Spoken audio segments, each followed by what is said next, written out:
নয়, বক্তব্য রাখছেন সাদিক কায়েম। বিসমিল্লাহির রহমানির রহিম।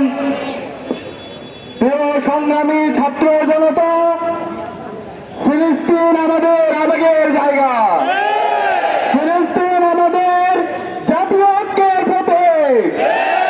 ফিলিস্তিন প্রশ্নে সারা বিশ্বের মুসলমান যুবকরা এক এবং অভিন্ন। প্রিয় সংগ্রামী ছাত্র জনতা, আপনারা জানেন 1948 সালের পর থেকে ইসরায়েলি আগ্রাসীরা, ইসরায়েলি জাহানিরা অবৈধভাবে আমাদের ফিলিস্তিনি মুসলমানদের উপর দখলদারিত্ব করে গণহত্যা চালিয়ে আসছে। এরপর থেকে আজকে আমরা যারা বিশ্বাসী, যাদেরকে সুশীল হিসেবে জানি, আজকের এই সুশীলরা সেই অবৈধ আগ্রাসনকে, সেই এথনিক ক্লিনজিংকে, সেই গণহত্যাকে তারা বৈধতা দিয়েছে।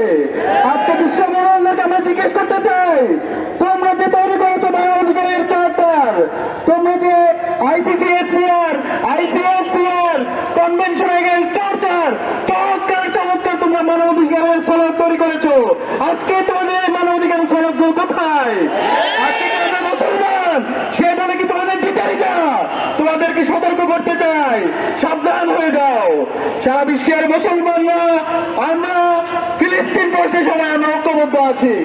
আমরা বাংলাদেশে যেভাবে ফাঁসি আগে দিয়েছি, আমরা সাবধান করতে চাই সারা বিশ্বের মুসলমানদেরকে আমরা ঐক্যবদ্ধ করে আমরা মাস্ক ও ফেরেশতার মুখে রওনা দিয়ে আমাদের বাইতুল্লাহ থেকে আমরা স্বাধীন করবো ইনশাআল্লাহ।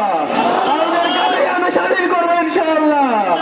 আমাদের সেনাপতি, আমাদের সকলের প্রিয় ইয়াহিয়াকে তোমরা শহীদ করেছো, আমাদের শহীদদেরকে তোমরা শহীদ করেছো।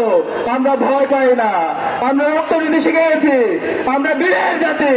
আমরা বাংলাদেশের মুসলমানরা সকল আপমর ছাত্র জনতাকে সাথে নিয়ে আমরা সেই লড়াই করতে প্রস্তুত আছি ইনশাআল্লাহ।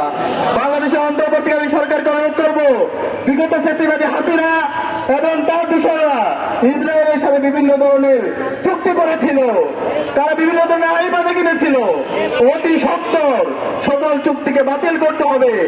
আমাদের ইসরায়েলে যে আমাদের পাসপোর্টের মধ্যে অ্যাকসেপ্ট ইসরায়েল যে উল্লেখ ছিল, সেটি আবার উল্লেখ করতে হবে। আমাদের প্রধান উপদেষ্টার দপ্তর থেকে ফিলিস্তিনের মুসলিমদের পক্ষে প্রেস রিলিজ দিতে হবে। এবং আমরা বলতে চাই সারা বিশ্বের মুসলমানদেরকে, আরো বিশ্বকে, আপনারা মুসলমানদের রক্ত কিভাবে সহ্য করে আসেন, কিভাবে সহ্য করছেন, অতি শীঘ্রই সবাই একত্রিত হন। ফিলিস্তিন প্রশ্নে আমরা সবাই ঐক্যবদ্ধভাবে লড়াই করি। ইনকিলাব জিন্দাবাদ, ইন্তিফাদা জিন্দাবাদ।